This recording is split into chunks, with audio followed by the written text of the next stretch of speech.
Good afternoon, everyone.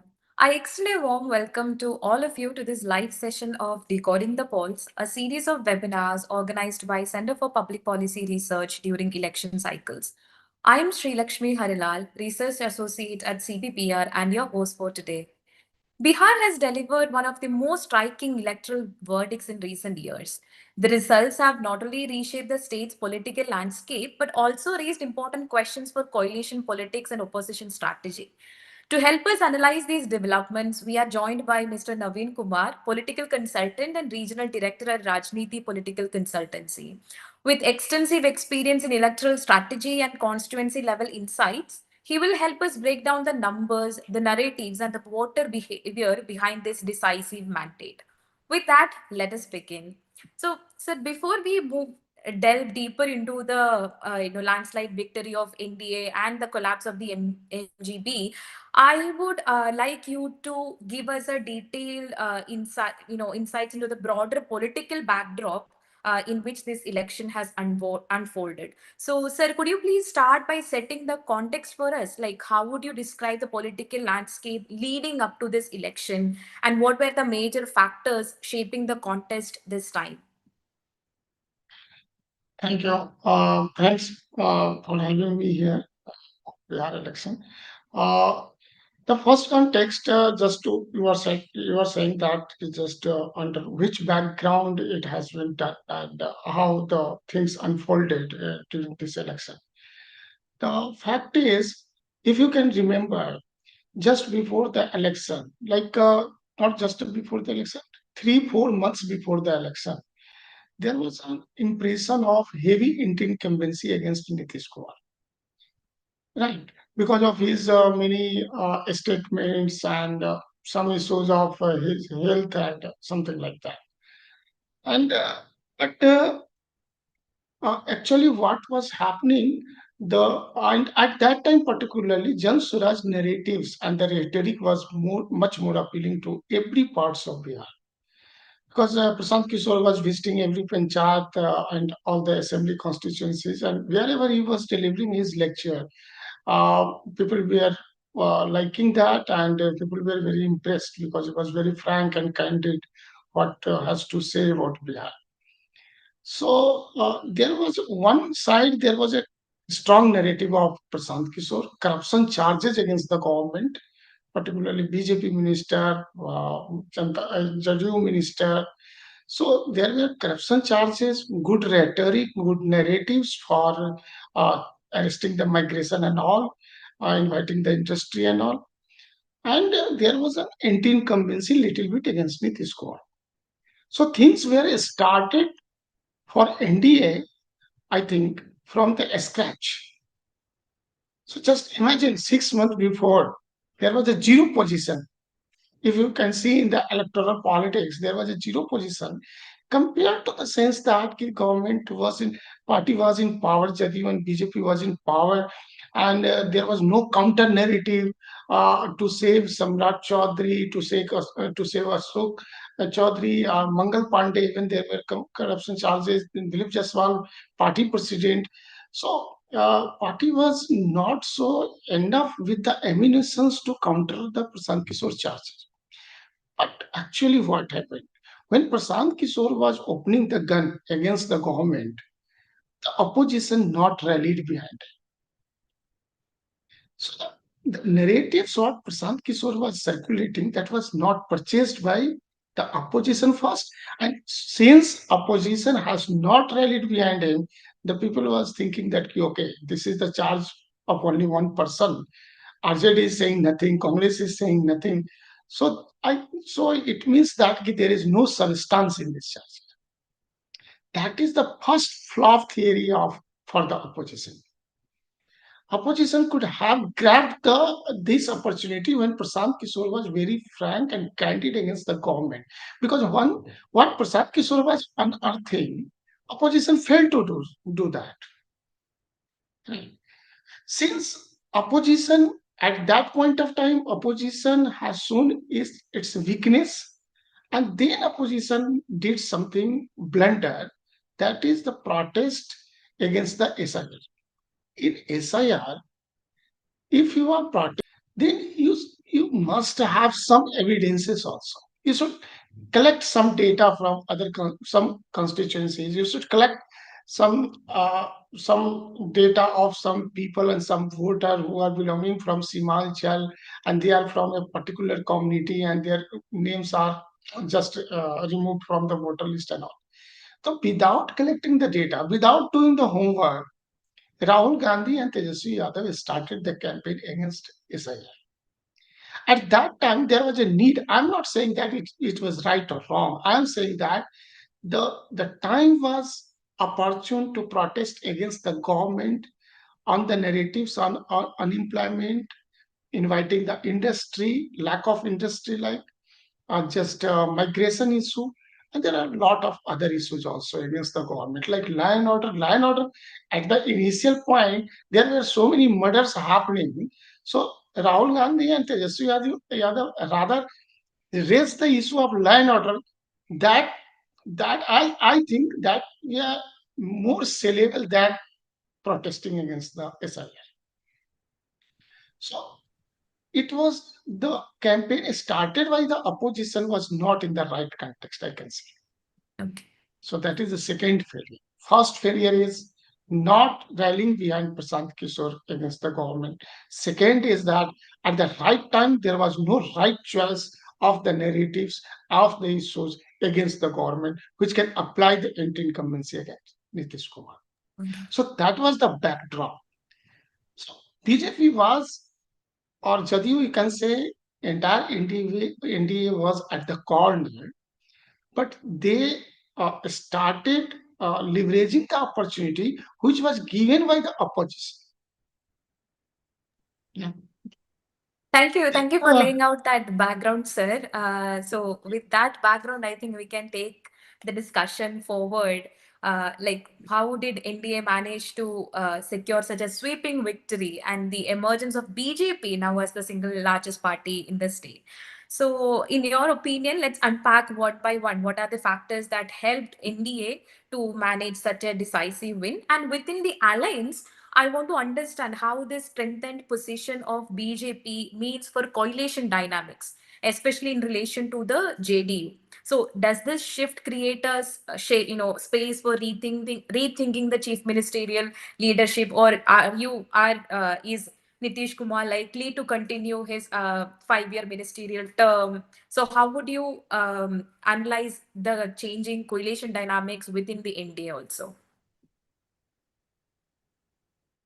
that coalition first be evaluated by one thing that when Congress and RJD was at the loggerhead to decide that which party should fight how many seats, and there were so many seats. I think more than 14 seats where there were talk of the friendly fight because Congress candidate also filed nomination and RJD candidate also had the same.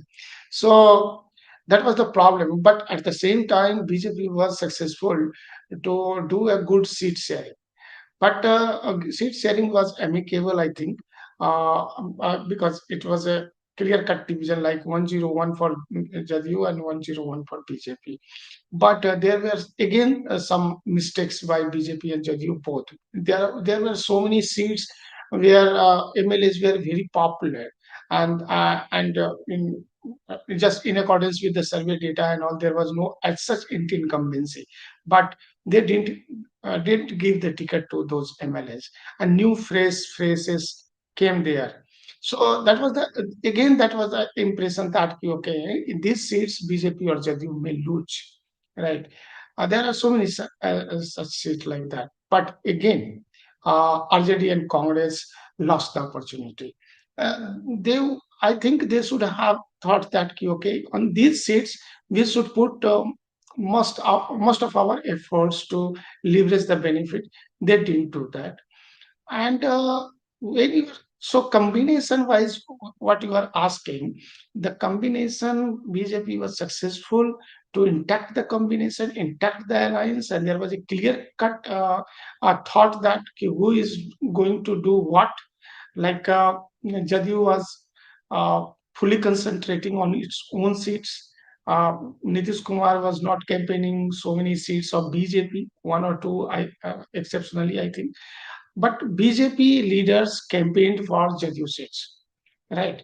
So these were all understanding was very clear, and based on that understanding, they got that kind of the thumping majority and so historic kind of the strike rate.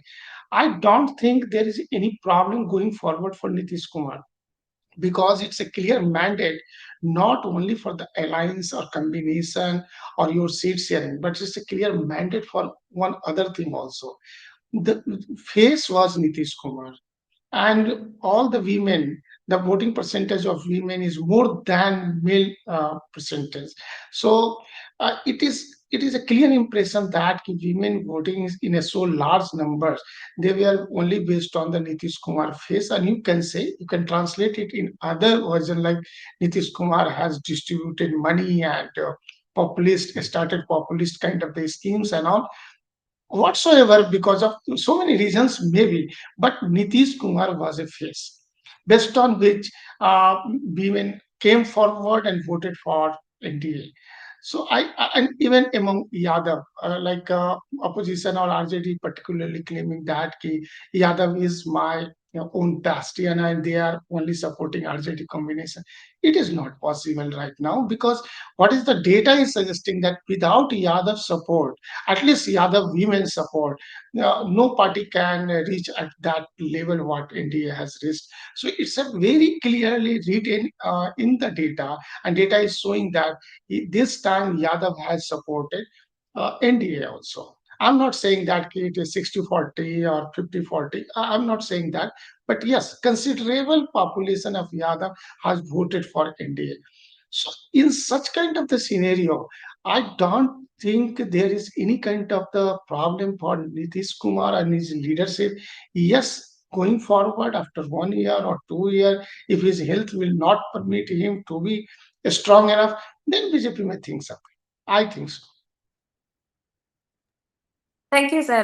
Thank you for that. And I also want to bring into picture the role of smaller allies like the LGP because they have performed considerably well in the last Lok Sabha election also. So, do you think, how do you interpret LJP's surge this time? Because they have been demanding for more seats and finally they could settle it for 26 seats and they have won most of the seats all also. And did it reshape the backward caste arithmetic? And do you see smaller allies emerging as potential kingmakers in Bihar's coalition dynamics? The first question related to LJP. LJP, you have to go a little bit just to see that what happened in 2020 election. In 2020 election, LJP fought alone. Everybody knows that, and it has damaged Jadyu at roughly 38 seats. Right, at 38 seats, LJP got such kind of the considerable votes, which has caused the defeat of Jadyu. So Javier reduced down to 43. But there is another angle to analyze the data also. Uh, LJP fought alone at the time when Ram Vilas Paswan death was happening, right? At that time, Ram Vilas Paswan did, and there was a last rituals, something were happening at that time during the election. So LJP fought 134 seats or 135 seats, but secured only one seat, right? And the voting percentage was roughly 4.8 or something like that. Just you should correlate the data with the Paswan population in Bihar. Paswan population is exactly 5%, right? And LJP got exactly 5% kind of the vote when fought alone. So it was clearly seen that only Paswan was voting for LJP. And due to Paswan giving the dent to Jadyu reduced down to 43. So the data further analyzed by Jadyu, I think, okay, without Paswan combination, we cannot go up to 70 or 80 seats. So we have to consider LJP or Chirag Paswan as a force. Chirag Paswan has also realized alone, only with the Paswan support base, I cannot do anything in the Bihar. So it's a compulsion for both sides, I think. Right. So when LJP combined with JDO, obviously LJP got the votes from the EBC also, from Kurmi also, from Kuswaha also, and because it is a grand alliance led by BJP, so getting the votes from upper caste also. So then it has become a force. So I can't see that it is only because of the LJP or Chirag Paswan that many seats out of 29 LJP strike rate is so good and they secured so many seats. No, it is not only because of Chirag Paswan and LJP or only Paswan vote combination. It is because of again Nitish Kumar factor, and because of that combination what BJP has done, and in which there are so many factors like Modi factor also, and BJP पूरा प्रचार तंत्र, you can say that it's so campaign machinery and all. This is the answer of first question. Second, what you are asking that the caste combination. The thing is, now in this election there is a clear cut indication that okay, just before 20 years back, when backward classes were aligned themselves against the upper caste, now there is a trend that all the backward classes, they are aligning with some sort of some caste of SC also. They are aligning against Yadav because Yadav has become a new upper caste in Bihar, right? So, so that we have to understand in the social fabric of Bihar. Now, what are the so-called upper caste like Bhumihar, Rajput, Brahman, and caste? They are still there, but they are not having so much good force in the politics because they have experienced a large level of the migration. Their families members are living outside of Bihar. They are not coming even to cast the votes, and their vocal force, you can say, the young generation, whether son or daughter or anybody, they are studying outside Bihar. They are doing job outside Bihar, so they have losing as a themselves as a force. Now Yadav is a real force, and Yadav is having a good control over the resources, good control over the institutions, and other works also. So other castes, other backward castes, and SC are aligning against Yadav right now. I think so, and because of that factor also, this NDA has got the benefit. But just remember one thing: this time NDA. NDA has secured more Yadav MLA than RJD. Like in RJD, only 13 Yadav became MLA, but in NDA, 15 Yadav became MLA, right? Yes, it is also a factor that this time this is the most reduced number of Yadav MLAs in Bihar, right? But compared to RJD, uh, in NDA, more Yadav leaders became right now MLA. So I think this is a churning of new social order.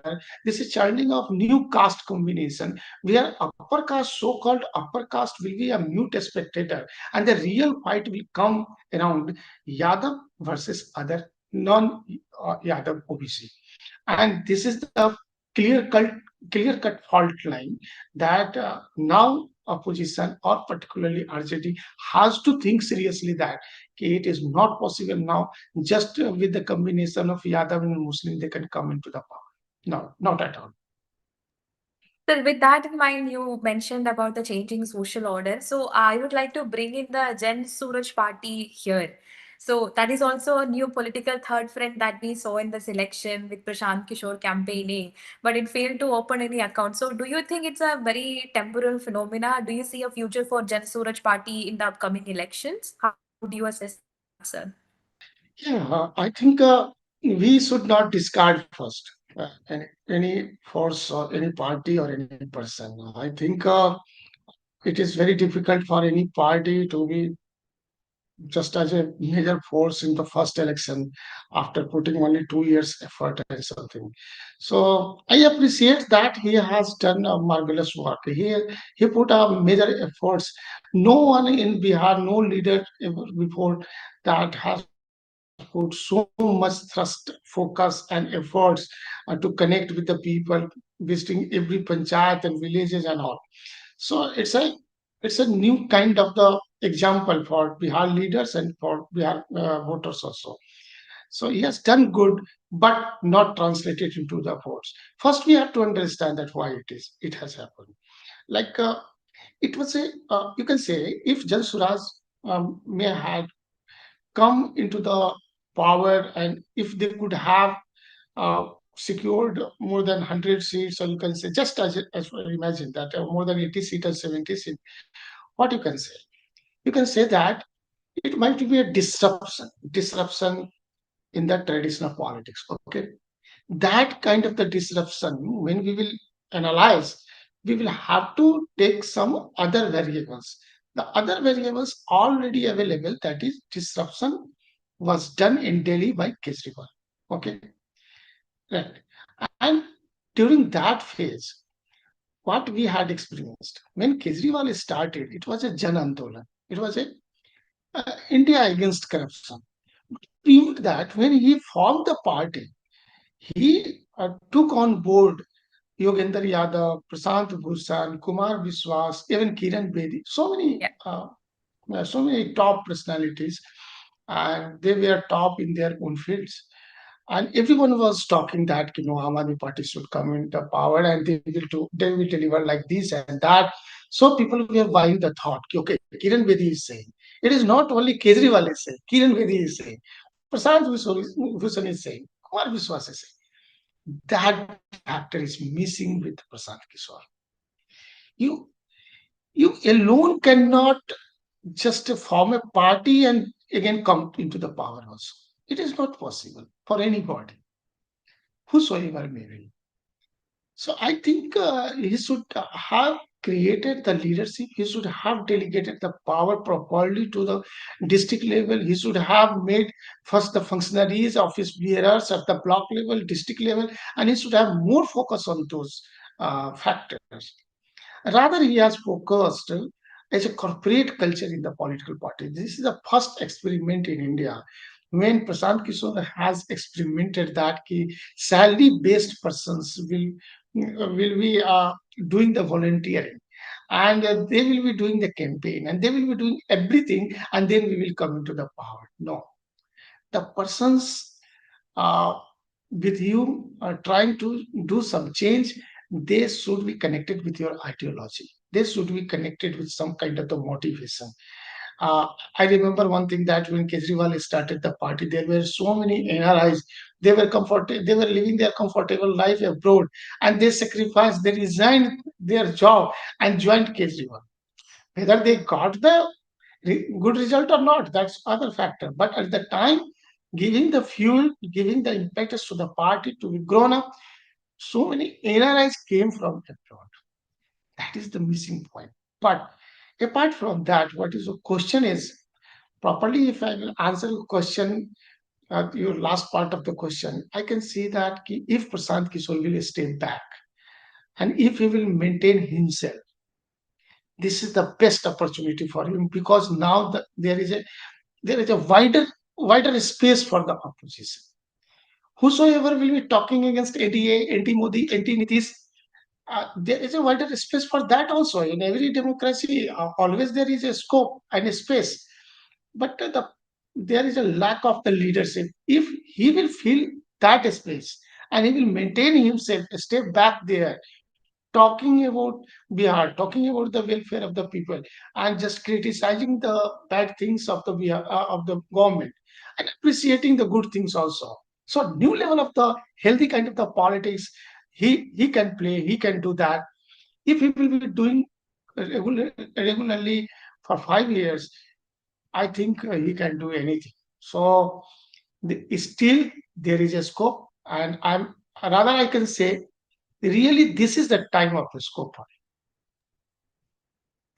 Thank you. Thank you for that insight, sir. So now we look at the other side of the spectrum, which is the Mahagathbandhan has witnessed a significant collapse this time. RJD, which used to be the single largest party in the 2020 election, is now down very much below. So, in that sense, sir, what do you see like this results intent for opposition's future, meaning mainly the RJD and the Congress party in Bihar? And also recently there has been news about the turmoil within the Lalu Yadav's family in itself. The daughters are turning against the father. So there is, even though Tejaswi hasn't commented on that, but with all that in mind, how do you perceive RJD's future to be in the coming elections?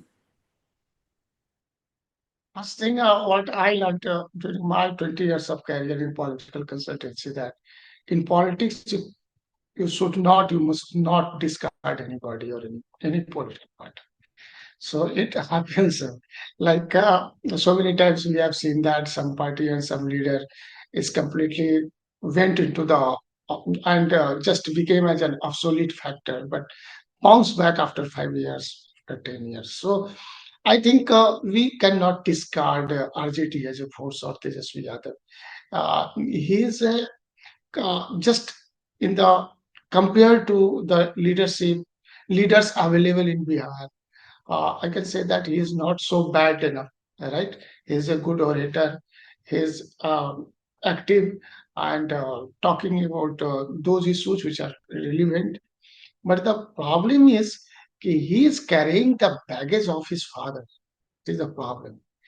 And the baggage, and the major problem is he's not uh, trying to ward off this baggage, or you can say reduce this baggage. Like one thing, those leaders who were associated at the time of Jungle Raj, you can say, still such kind of the leaders are with Tejaswi. When he started, he gave the ticket to Sahabuddin son Osama. That's okay. But when he started saying Jindabad, Jindabad about Sahabuddin, and when he was appreciating Sahabuddin a lot and giving him a good rhetoric and proving that he was son of Bihar and he was for the development and all kind of the thing, that is objectionable. Objectionable in the sense that you must keep in your mind that what is the frame of on the spectrum of the electoral course. What are the things you are speaking that will be appealing to the people or not? You should be always judgmental about this, and you should not be judgmental with your emotion and with your, since you have the close friendship with someone, and then you are trying to just sing a song in his favor, but you know that this is unacceptable to the people, right? So carrying a baggage, that is, I think, bestowed by God, right? But in his at least he has a control over that, how to reduce that baggage, or you can say that how to ward off completely this baggage.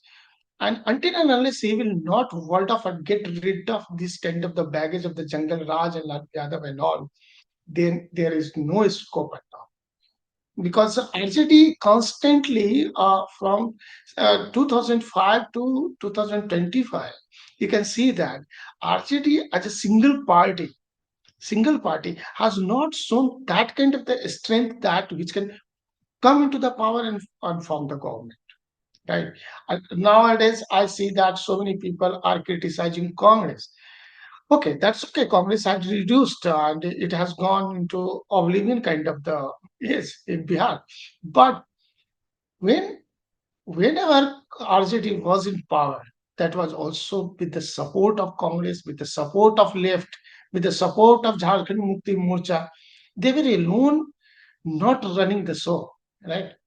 That factor has to be realized by RJD. Then other factor is only with the combination of MY, Muslim and Yadav, he cannot come into the power, because at the time when Lalu Yadav was in power, there were so many castes, particularly OBC and SC. So many castes were supporting him on the basis of the social justice and all. There are so in so many seats, upper caste were also supporting, like Rajput and all. So it is it is not possible for any party just to have one combination and then come into the power. But regardless of all these factors, I can say it may be a case that he will realize. He will realize the caste combination factor. He will realize the baggage factor of his father. He will also realize that what is the demand of modern age, young age, and all. So if he will realize all the kind of the things, he will come out. He will come out of all these kind of the factors what we are analyzing.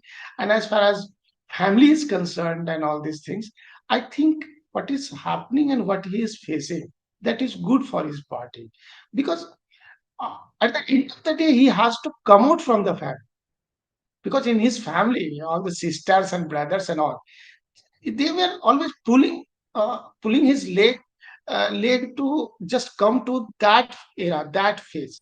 What was the phase? That was the phase of Lalu Yadav.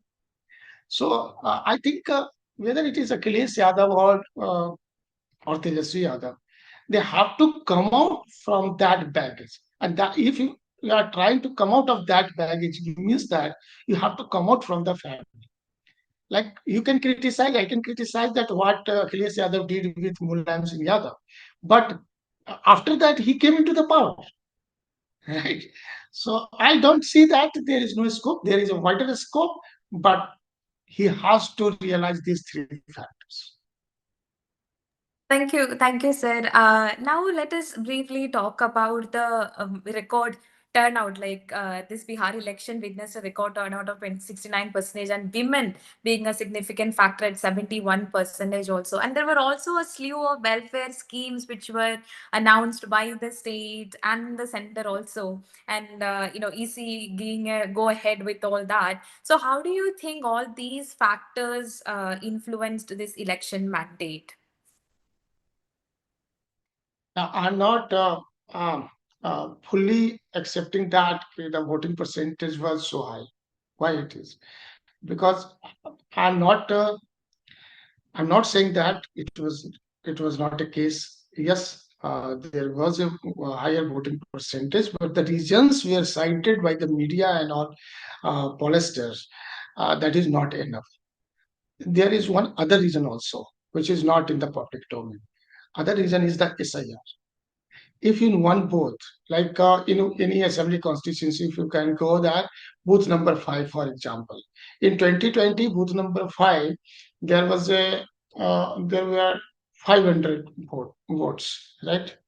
And out of 500 votes, uh, 250 people voted. So there was a clear voting percentage of 50%. Okay, these 250 were genuine voters, they were actual voters. And again, these same 250 voters, just as an hypothetical case, like again, same 250 voters came to the same booth number 5, but they voted, but the percentage go beyond 60%. Why? Because in 2020, there were 500 votes. Now in 25, there is 450 or 400 votes because of the SI, right? Why these people are not realizing and why they are not talking about it? Because the base of the comparison has just reduced down. I'm not saying that everywhere, at each and every polling booth. I'm not saying this. But just think about, if so many booths, we have to see that the percentage, at what level of the percentage of the booth we have, where the total votes count were reduced down. Because what were reduced down, that was the fake voters, right? These fake voters, they didn't came out in so many booths at 2020, and they didn't came out like 2025. Genuine voters came out in 2020, and again they came out at 2025. But the base votes, the total votes count has reduced down, so the percentage look like higher. This is the first thing. Second, really, beyond that also, really, it is found that there is a higher percentage. The higher percentage because the women also, and really women were voted in good numbers, because it's a constant effort. Some people are saying that at the time of the election, Nitish Kumar distributed 10,000 rupees. That's okay. But see, before that, what he was doing, he has created the self-help group. So in so many states, or you can say all of the states, self-help group are made. Mm. But look at model of Orissa, where But now, Naveen Patnaik was constantly providing 15,000 rupees to self-help. Similarly, Nitish Kumar were doing the same. Constantly, he was supplying the money to the self-help.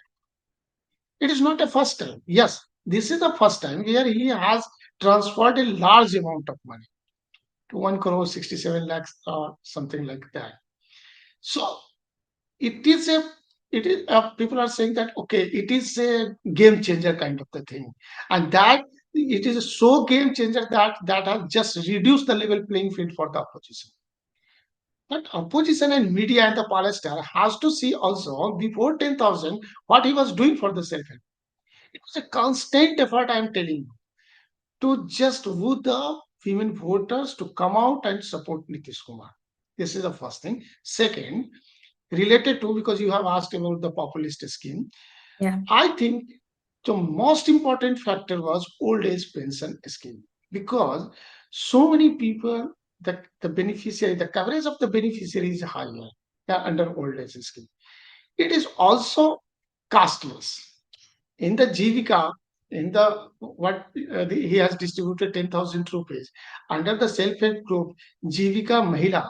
They are mostly belonging to the EBC or SC caste. But in the old age pension group, all the castes are covered, right? And these old age pension, they were getting only 400 rupees. Just before the election, he announced and he has transferred at least 2 months. Yes, 2 months at least, 1100 rupees. In a family, if two persons, two old people are getting the old age pension, uh, it means that at the end of the day, that family is getting 2,200 rupees. Okay, and this old age pension, it is not increasing the old age pension. It is for the uh, other sections also, like the Jan and some other sections also covered. So that has really become a game changer, and women voters turnout has increased not only because of the 10,000 rupees. It is also because of the two factors. One is they see Nitish Kumar as a leader, cool, calm, not talking so much, not having the aggression. Women like such kind of the posture. Second factor is still Nitish Kumar is very adamant for the liquor ban, and women like that factor.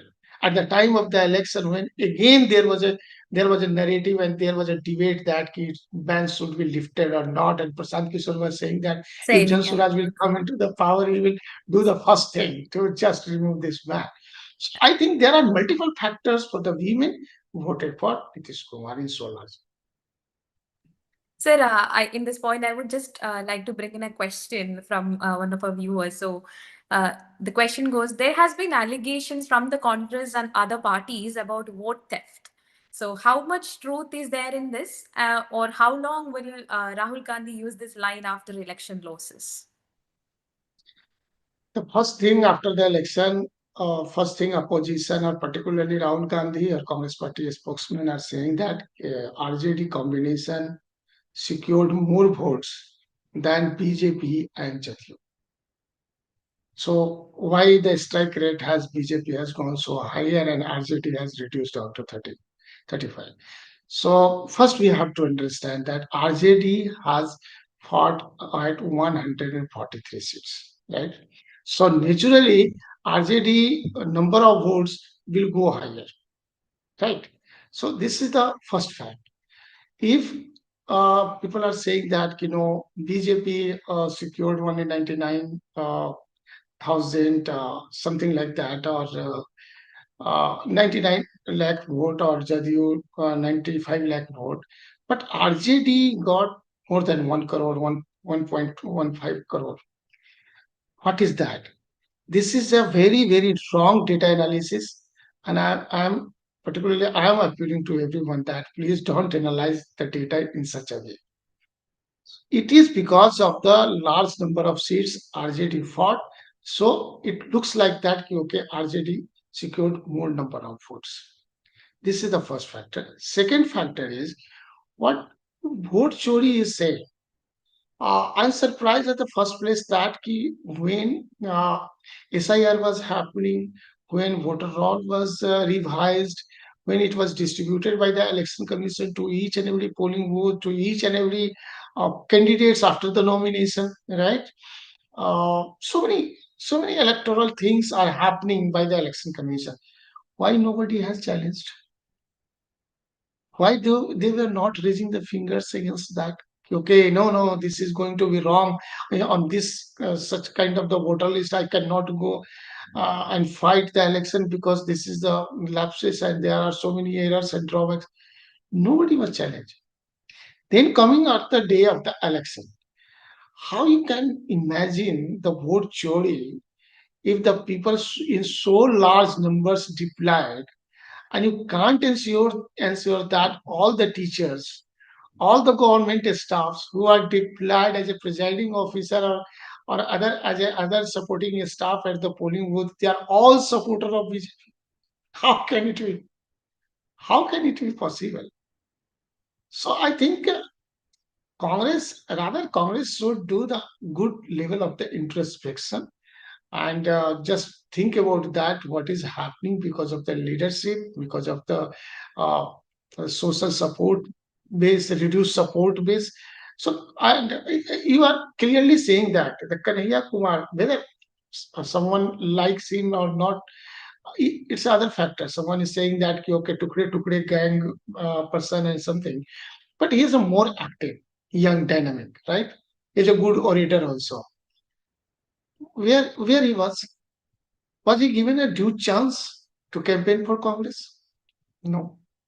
Papu Yadav was crying that he should be given the space in the Congress to just counter the government and counter Nitish Kumar. Has he given the space? No. So I think if you will read the level of the campaign, level of the strategy, what Congress has followed, that itself is telling that okay, this is not a vote chori. This is a normal electoral fight where Congress was not fighting. If I am Yeah. just imagine that you are a leader of Congress, Mhm. and I am going to ask you, have you fought with a good intention? Have you fought with your full energy? No. If you have not fought with your good energy and then you are alleging that it is a vote chori, then the allegation is baseless. Right? Okay. Okay, so before we conclude today's discussion, we would just want to analyze Congress's performance. Like we have touched upon it, but also, there is only very limited prospects for in most elections, at least in Kerala. So, what does this mean for the party's national roadmap, and how do you see its role evolving within the larger opposition bloc? Yeah, this is a good question, and I think it is the future of the democracy because as a active citizen of India, we don't want to see such kind of the reduced position of the opposition. And it will be dangerous for the democracy, and the opposition has to think, and the people has to also think how to step in the opposition. Because I'm not saying that everybody should go and vote for opposition. I'm not someone to appeal for that, but yes, opposition should not be so much marginalized. And for that matter, if they had started to make a indie bloc or India Gathbandhan and something like that, they should rethink over that. And particularly, Congress has to rethink that if Congress is always trying to lead the bloc, lead the opposition, that is not possible right now. If Congress has to realize that the time has come to just hand over the guard to the other parties who are performing better against BJP, then the opposition strength will be become as a combined force against the NDA or the BJP. I'm not saying that in that case also they can form the government at center and in some states. No, I don't see that. In Tamil Nadu, there are four elections, like in Assam, West Bengal, Tamil Nadu, and Kerala. You know that much better that what is happening in Kerala. I don't think that the alliance partner in Kerala really giving the due uh, respect or due, and they are really thinking that ki Congress is having a good force which can help this combination to win the election. Again, in the Tamil Nadu also, DMK. So there is a very clear divide between DMK and AIDMK. Another factor has come, that is TVK, that is the BJ. So in that combination, in that kind of the fight, where is the Congress? Nothing. If you come to Assam, where due to the delimitation in 2023, Mhm. number of seats that Congress has Congress can say that okay, these are my bastion, these are the strong seats for me. Those strong seats were, I think, 46, that has reduced down to 21, because the delimitation has happened in such a way that only in 21 seats Muslim is a good force, otherwise not. So this is the position of Assam. Again, in West Bengal, I don't think that Mamata Banerjee is willing to combine, join the hands with Congress, because she is not taking Congress as a serious force, right? Yeah. So Congress has to realize this factor, and Congress has to relinquish its duty as a head of the opposition combination, or as a head of the India bloc. Then the opposition strength will come out, and there should be a good opposition, there should be a strong opposition, and but I think it has to be totally revamped with supporting role of Congress, not Congress as a head of the opposition. Okay. Thank you, sir. And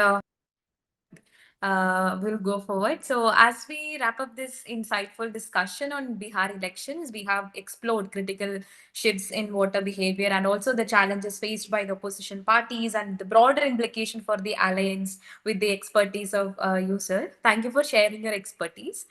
Thank And you. at CPPR, we remain committed to fostering informed discussions on governance and policy.